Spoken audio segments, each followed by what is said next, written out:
Bienvenue voyageurs dans la caravane de la Gitane sans filtre. J'espère que vous allez bien. Je suis ravie de vous retrouver pour votre horoscope qui couvrira la période du 4 au 19 août 2024. Donc je vous propose d'analyser en fonction de votre signe solaire, lunaire ou ascendant quel secteur de vie est en train de se renouveler en Lion dans votre thème. Puis ensuite, nous irons voir en fonction des ingrès lunaires, donc le moment où la Lune passe dans un nouveau signe, où elle est très puissante. Nous ferons un tour des aspects jusqu'à la prochaine pleine Lune, qui sera le point d'apogée de pleine lumière sur l'évolution de ce qui aura été semé autour du 4 août. Donc si vous êtes vierge, ascendant vierge, ou si vous avez la lune dans le signe de la Vierge, eh bien cette nouvelle lune du 4 août, elle a déclenché un potentiel de renouvellement, donc dans cette énergie du lion que j'ai décrite dans la vidéo d'analyse générale, dans votre secteur 12. Le secteur 12, il est associé à l'inconscient, à la spiritualité, au secret, à la mise en retrait, à l'isolement, à la guérison aussi, à la finalisation des processus, et à la gestation du cycle suivant. C'était donc la possibilité d'un renouvellement spirituel, de profonde introspection. C'est vraiment un moment idéal pour réfléchir, méditer, se reconnecter avec votre monde intérieur. C'est le secteur où vous devez apprendre à déployer votre joie intérieure en Lion, votre chaleur intérieure, votre auto-estime. Donc c'est un moment hyper propice à aller chercher au fond de soi les ressources pour se valoriser. C'est comme une forme de recharge avant de démarrer un nouveau cycle. Vénus était également en maison 12, aux alentours donc de cette nouvelle lune, sur les derniers degrés, et elle accentue la nécessité de guérir d'anciennes blessures émotionnelles, de laisser aller certains attachements au passé. Vous pourriez ressentir le besoin de vous retirer là un petit peu du monde extérieur, du brouhaha, pour vous concentrer sur cette guérison personnelle et émotionnelle. Vénus en maison 12, elle peut également indiquer des relations cachées ou secrètes. Il peut y avoir également un amour porté par une grande connexion spirituelle, une reliance très profonde, mais pas forcément visible, pas forcément vécue. C'est également une période idéale pour vous ouvrir à plus de compassion, plus de service, mais d'abord envers vous. On est dans le plaisir égoïste en Lion. L'idée là, c'est vraiment pouvoir déployer en soi l'empathie que l'on peut ensuite offrir au monde quand on retourne avec cette chaleur du lion, donc qui s'est gorgé du soleil, pour réchauffer son entourage et son environnement. Et donc ce moment, il est idéal pour se ressourcer. Pourquoi ? Parce qu'il y a une volonté d'émancipation là, de qui vous êtes dans vos objectifs de carrière, dans votre reconnaissance publique. Jupiter et Mars sont en Gémeaux dans le secteur 10 de votre thème, donc liés à cette réputation publique, à vos objectifs à long terme, à vos objectifs de carrière individuelle. Donc Jupiter travaille au long cours à votre épanouissement en apportant des opportunités de croissance, d'expansion dans ce secteur de votre vie. Donc peut-être des promotions, des opportunités de reconnaissance publique ou des projets ambitieux là, qui pourraient se concrétiser. Mars donc se rapproche là, est complètement happé par cette énergie de Jupiter, rempli d'énergie, de combativité, de courage, ce secteur de votre vie. Il vous encourage à prendre des initiatives audacieuses là, pour vos ambitions, pour votre carrière. Vous serez plus déterminé, plus énergique que jamais pour atteindre vos objectifs.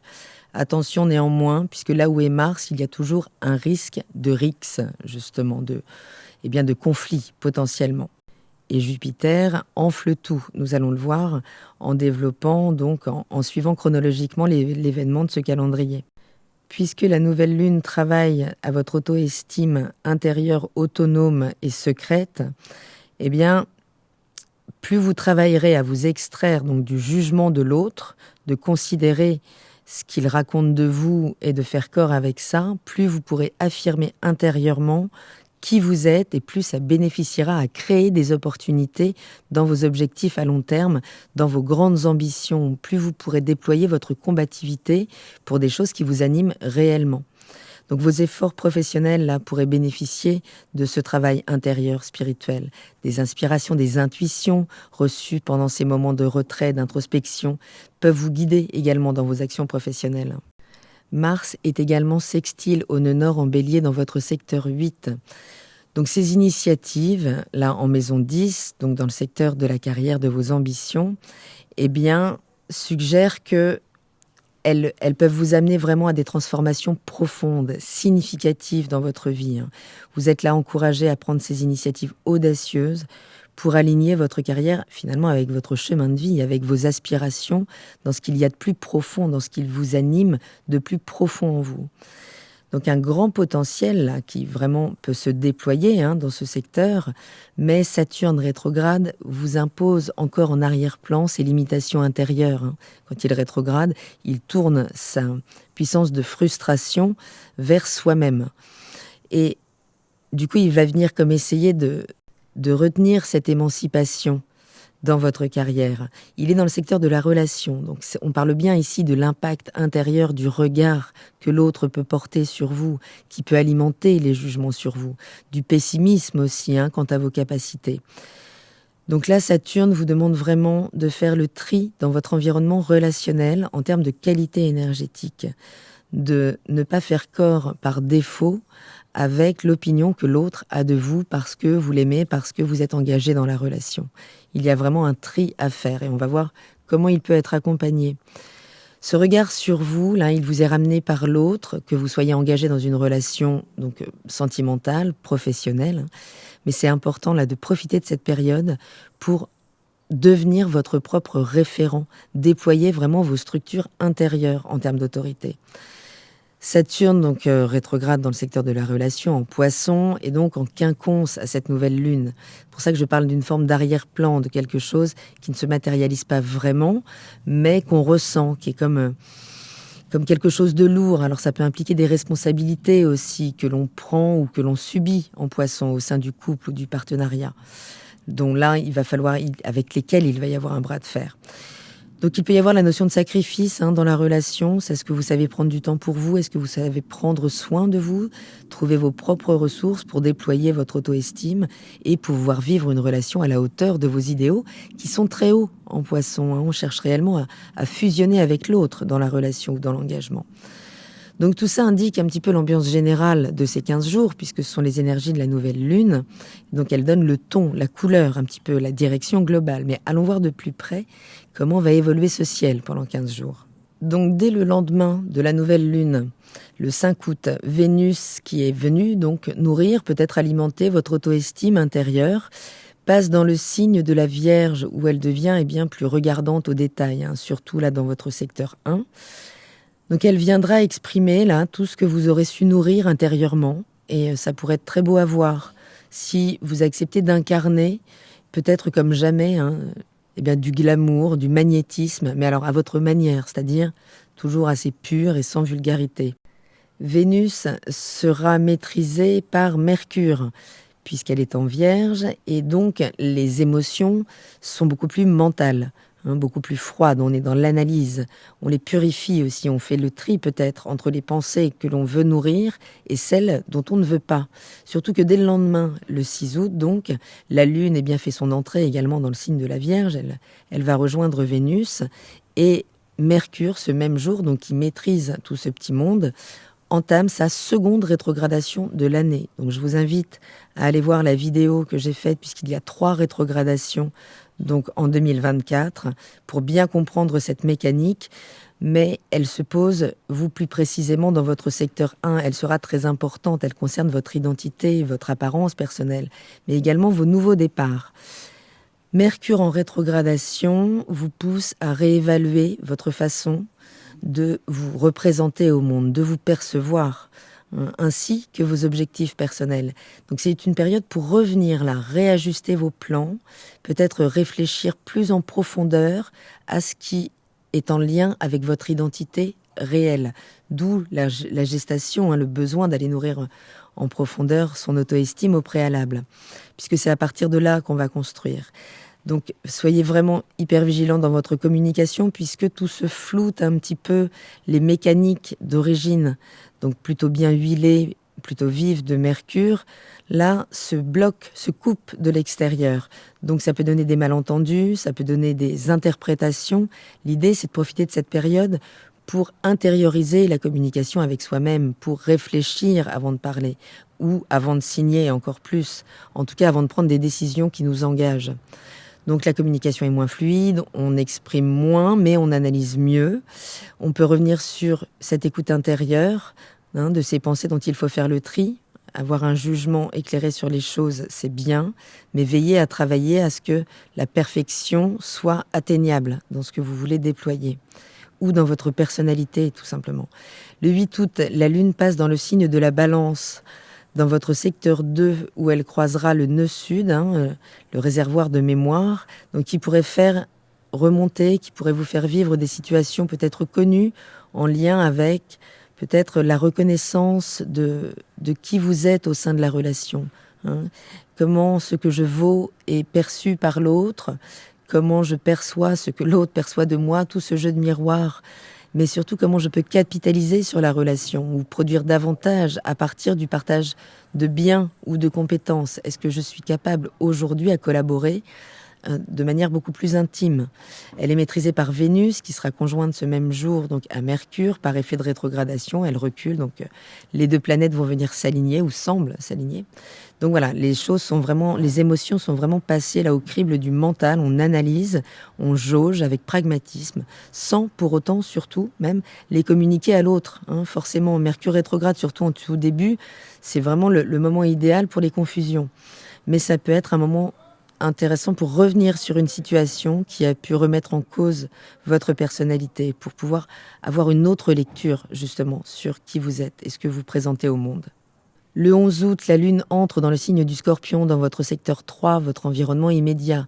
Le réveil peut être assez énergique, puisqu'il sera coloré par Pluton, qui maîtrise donc cette énergie. Vous pourriez vivre des émotions intenses, là, mais très passagères, avec la Lune, en lien avec la fratrie, en lien avec le voisinage, en lien avec votre formation si vous en faites une, des petits déplacements, en tout cas des situations ou des émotions qui demandent à être purifiées, à transformer, voire anéanties. Les émotions sont toujours intenses en Scorpion. Elles vont vraiment toucher nos zones d'ombre et elles secouent nos zones d'ombre. Le 13 août, attention, la Lune entre en Sagittaire, donc en feu, toujours en puissance. Et c'est là où elle va activer Jupiter, la loupe, qui est quasiment donc en conjonction avec Mars, l'action, la combativité. Et en Gémeaux, ça peut partir dans tous les sens et être démesuré donc avec Jupiter. Mais pendant un instant, ça peut vraiment s'incarner par un événement marquant, donc en fonction des points que ça va venir toucher dans votre thème. Attention à vos réactions, à vos actions, qui pourront être vraiment démesurées pendant ces quelques jours. D'autant plus que tout ça sera retenu avec plus ou moins de force par Saturne, donc en aspect de carré, donc de tension maximum dans le secteur de la relation. Donc ici, il y a un bras de fer possible, surtout si ça touche un élément précis de votre thème autour du 17e degré du Gémeaux ou du Poisson. Donc voilà, il va y avoir un bras de fer entre cette émancipation-là qui a besoin de se faire et ces limitations imposées, alors par soi-même, mais qui sont le reflet finalement de ce que l'on perçoit de nous dans le regard de l'autre, d'où l'importance que l'autre ait un regard plutôt bienveillant, plutôt ouvert à qui vous êtes, et pas à ce que vous devriez être pour être aimé ou être légitime dans la relation. Donc des initiatives, des opportunités là à saisir vraiment au niveau de vos ambitions, mais jusqu'au 15, puisque à partir du 15, Saturne reprendra la main, puisque la Lune entrera dans le signe du Capricorne. Et donc là, elle active Saturne. Donc dans ce bras de fer, là, l'autorité intérieure devra être développée, devra se déployer au sein de la relation pour ne pas être subie à nouveau dans un rapport de force où on perd par défaut.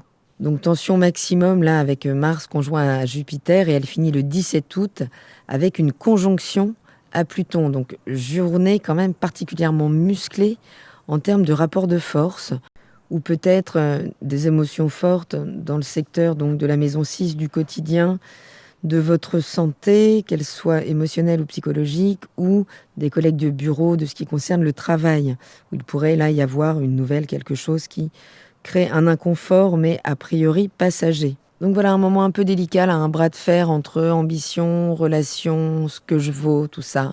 On garde son sang-froid, la lune en Capricorne, elle est faite pour ça, là, pendant 2 jours.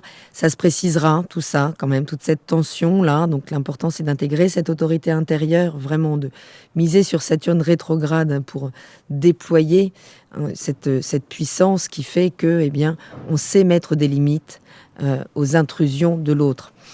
Donc ça se précisera jusqu'au 19 où Vénus sera à son tour en tension, hein, donc l'harmonie, là, sera plus difficile à maintenir.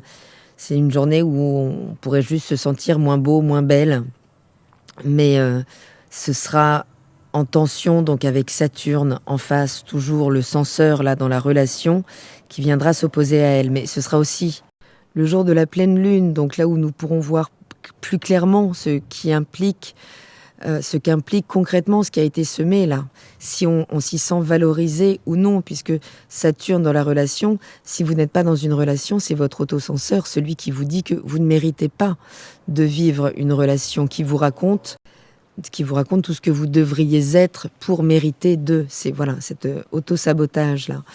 Donc voilà, ce sera un moment de climax où il sera temps de voir ce qui doit être réajusté pour pouvoir en tirer quelque chose pour vous, égoïstement, pour pouvoir remettre beaucoup plus de joie intérieure dans votre vie. Mais nous en reparlerons à ce moment-là. Donc utilisez cette période-là pour vous retirer, vous reconnecter à votre monde intérieur. Soyez attentifs vraiment aux connexions spirituelles, aux relations discrètes qui pourraient se manifester. Attendez-vous quand même à des opportunités significatives, peut-être dans la carrière, où il sera judicieux peut-être de prendre des initiatives, intégrer vos inspirations, vos intuitions reçues justement pendant vos moments de retrait, réévaluer la façon dont vous vous présentez au monde, soyez prudent dans votre communication, faites les ajustements nécessaires dans vos relations pour équilibrer vos besoins personnels avec ceux que vous choisissez pour partager votre vie. J'espère un petit peu avoir éclairé ce chemin-là des 15 jours à venir, que je vous souhaite évidemment le plus valeureux, le plus chaleureux dans cette énergie du lion. Je vous remercie pour votre écoute, pour vos abonnements, pour vos likes, pour vos soutiens. Vous pouvez soutenir ma chaîne.